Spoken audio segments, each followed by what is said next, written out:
Hey everyone, this is Lily. So today I will be going to tell my city journey कि मैंने कहाँ तक किया। मैं 23 तक डॉक्यूमेंट कर चुकी थी। आफ्टर दैट 26 से मुझे करना है।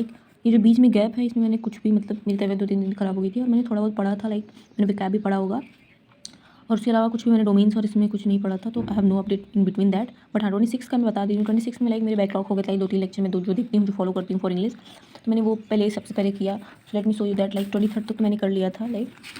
उसके बाद जो है 26 से मैंने किया लेक्चर 18 का बैकलॉग था, लेक्चर 19 का था। Still there is one lecture left 20 का। फिर आई वाज कि बहुत ज़्यादा मुझे जरूरत, बिकॉज ऑलमोस्ट बहुत सारे इसमें वो कैब न्यू थी और फॉरेन वर्ड्स जो करा रही थी ma'am. So that's why I was कि इससे नहीं हो रहा है। सो मैंने एक लेक्चर कल के लिए छोड़ा है, 27 को मैं करूँगी।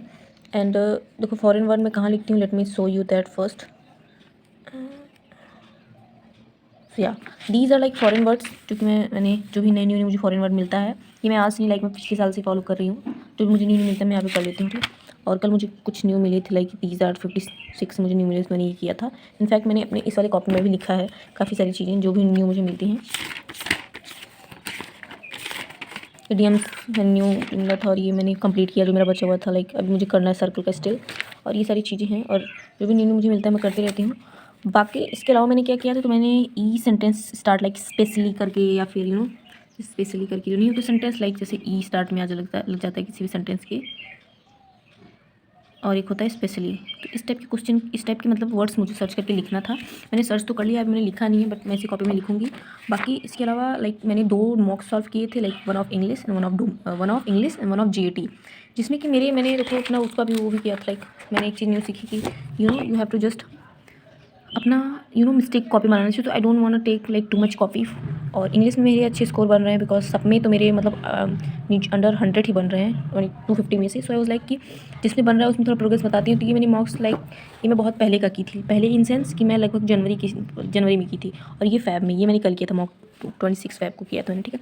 जिसमें से मेरे 4 क्वेश्चन पैसेज में गलत हुए थे एंड 2 क्वेश्चन रीअरेंजमेंट। पैसेज मेरे इसलिए गलत हुए थे बिकॉज मैंने पैसेज बहुत छोटा था, लेकिन मैं पैसेज जल्दी पढ़ के खुद से एनालाइज किया। होता नहीं कि अगर वुमेंस के बारे में है तो हम लोग अपने थॉट्स में इंक्लूड करने लगते हैं। बट मैंने पैसेज में देखा कि मेरी जो भी गलती होती है, मैं अपने से जो दिमाग लगाती हूँ उसमें मेरा गलत होता है। अगर पैसेज के अकॉर्डिंग मैं चलती हूँ तो मेरा गलत नहीं होता। इस वजह से 4 क्वेश्चन मेरे गलत हो गए। तो ऑफकोर्स ये एक सिंगल पैसेज का नहीं है, बिकॉज 2 पैसेज रहते हैं और उसमें मेरे गलत थे, ठीक है। 4 क्वेश्चन अल्टरनेट में। और रीअरेंजमेंट के 2 क्वेश्चन मेरे गलत हुए थे। उसमें भी मैंने सोचा था कि इन से क्वेश्चन स्टार्ट नहीं हो सकते, बट इन से स्टार्ट हुए थे। इन द अर्ली एज करके क्वेश्चन था, ठीक है।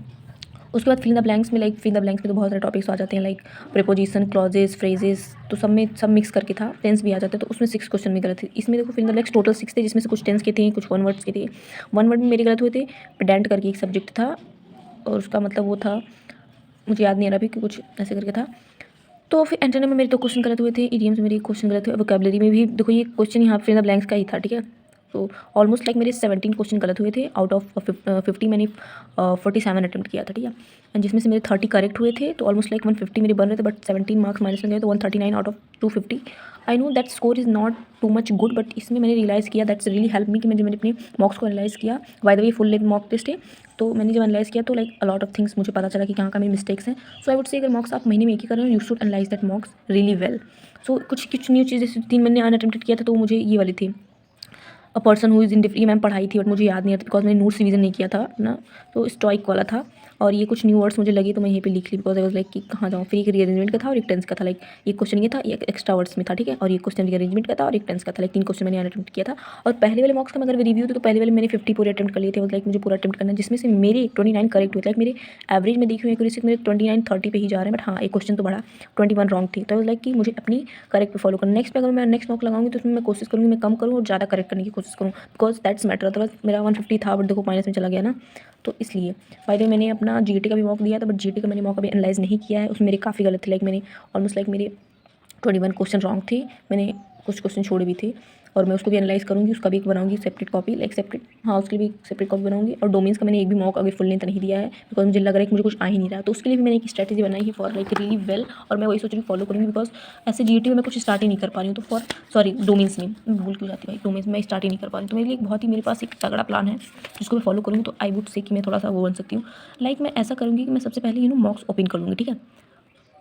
और मॉक्स का फर्स्ट क्वेश्चन आया, मैं देखूँगी किस चैप्टर से है, किस सब्जेक्ट से है, फिजिक्स केमिस्ट्री मैथ्स। ऑफकोर्स मैं एक चैप्टर से करूँगी, मैं सब्जेक्ट कहाँ देखूँगी, मैं एक सब्जेक्ट का सपोज मॉक्स उठाई उसमें मैं देखूँगी किस चैप्टर से। फिर उसके बाद मैं टॉपिक देखूँगी।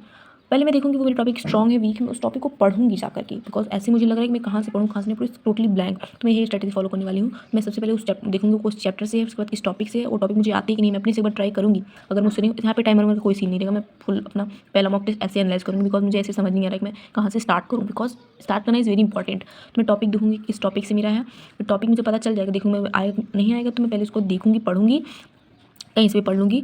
उसके बाद मैं उसको सॉल्व करने की कोशिश करूँगी। अगर फिर भी मुझसे सॉल्व नहीं हुआ then I need to work on very well, because वो टॉपिक मेरी बहुत वीक होंगे अदरवाइज। क्योंकि अगर आप रिवीजन के बाद भी नहीं आ रहे हैं तो मैं यही करूँगी। 27 का मेरा यही प्लान है कि मैं मॉक टेस्ट लगाऊंगी डोमेन्स का तीनों, और मैं एनालाइज करूँगी कि मेरी क्या स्ट्रेंथ है उसमें, कहाँ मैं स्ट्रेंथ करती हूँ। बिकॉज इंग्लिश का जीएटी का तो मुझे पता चल गया कि सब मतलब इन सब में तो मेरा सबसे ऊपर देखो स्कोर जीएटी इंग्लिश में ही आ रहा है, जो भी आ रहा है 139 140 यही सबसे अच्छा स्कोर मेरा है सब में। सोचो 250 में से I am dropper, this is so simple man. और जीएटी में भी मेरे यार लगभग 124 125 करके आ रहे हैं। सो लाइक इन दोनों सब्जेक्ट में मुझे पता है कि मैं कहाँ स्टैंड बाई करती हूँ। हाँ, मुझे जीएटी में थोड़ा एनालाइज करना है कि मैं मेरे कॉन्स में थोड़े गलत हो रहे हैं, मेरे थोड़े करंट अफेयर में गलत हो रहे हैं, तो उन पर मुझे फोकस करना बेटा। डोमेन्स में मुझे बिल्कुल नहीं पता है मैं कहाँ स्टैंड बाई करती हूँ भाई। अब मैं दूंगी तो मेरे माइनस में ही आ जाएंगे, बिकॉज मैं तुक्का मारने लगती हूँ। तो इसलिए मैं ये करूँगी, मुझे तुक्का नहीं मारना है। मुझे अब 2 मंथ्स बची हूँ, तो अच्छी strategy is very much important. I would say आपका भी अगर डोमेन्स नहीं स्टार्ट करो, दिस इज फॉर जस्ट मैं ड्रॉपर के लिए बता रही हूँ। अगर 12th में हो तो डेफिनेटली तुम पढ़े होगे, तुम अपने बोर्ड्स दे रहे हो, तो तुम्हें बिल्कुल ब्लैंक तो नहीं होगे। बट एज हम लोग भी तो मतलब जीएटी इंग्लिश में पढ़ जा रहे हैं, बट डोमेन्स का क्या भाई, अगर तुम्हें डीयू के कॉलेज को टारगेट करने हैं तो डेफिनेटली तुम्हारे डोमेन्स के अलावा नहीं हो पाएंगे, ठीक है। और अभी 2 मंथ्स में भाई क्या करोगे तुम न्यू फिर से न्यू चैप्टर्स को लेक्चर लेके मैं बिल्कुल नहीं बैठने वाली हूँ। हाँ, जिस चैप्टर में मुझे लगेगा कि मैं बिल्कुल ही ब्लैंक हूँ उसका मैं लेक्चर ऑन करूँगी, अदरवाइज मैं टॉपिक वाइज पढ़ने जा रही हूँ। बिकॉज बहुत हो गया भाई टाइम वेस्ट। अब मुझे बिल्कुल मैं डोमेन्स को एकदम हल्के में लिए जा रही हूँ। मैं जीएटी और इंग्लिश पढ़े जा रही हूँ। आई नो जीएटी इंग्लिश बस कुछ ही मतलब कॉलेज को टारगेट करती हैं, तो इसलिए मैं अपना बना रही हूँ, ठीक है। और दीज आर माई अपडेट। मैं इंग्लिश पढ़ी थी और मैंने 2 मॉक्स लगाए थे। मैंने थोड़ा बहुत एनसीईआरटी पढ़ा था ऑफ केमिस्ट्री, बिकॉज मेरे पास भी केमिस्ट्री की एनसीईआरटी बुक है, तो उसको उठा लेती हूँ। मैं कुछ भी चैप्टर रैंडम उठा लेती हूँ, दैट रियली सिट। और एक स्ट्रेटेजी मैटर करती है, बिकॉज कुछ भी उठा के पढ़ोगे तो यू डोंट हैव प्लान। तो अभी मेरे पास मैंने सारे चैप्टर्स लाइक लिख लिए हैं अपने, मेरे कौन कौन से चैप्टर हैं केमिस्ट्री के, और मैं सारे सब्जेक्ट मैंने फिजिक्स का भी लिख दिया है, और मैं मैथ्स का भी बीच में लिखूंगी। और मेरा यहाँ पे मैं सारा मतलब देखूंगी, मैं यहाँ पे बनाऊंगी कौन कौन से टॉपिक मेरे वीक है, कौन कौन से टॉपिक। सोचो इतनी चैप्टर हैं, लाइक इसमें मैंने थोड़ा कंबाइन करके लिखा हुआ, लाइक इलेक्ट्रोमैग्नेटिक वेव्स में और इलेक्ट्रोमैग्नेटिक इंडक्शन में, ठीक है। और इसमें देखो 10 चैप्टर हैं, तो इनको पढ़ना इज़ लाइक कि हमें रिवाइज करना है, बिकॉज ऐसा कुछ नहीं कि वी आर टोटली ब्लैंक। हाँ, बस हमें को ब्रशअप करना है, सो दैट्स इट्स। और ये मेरा टारगेट रहेगा। Thank you for watching. और ये मेरा था 26 का अपडेट, एंड ऑलमोस्ट अब से लाइक 60 डेज ही बचे होंगे। So let's start, let's study, और thank you for watching, bye.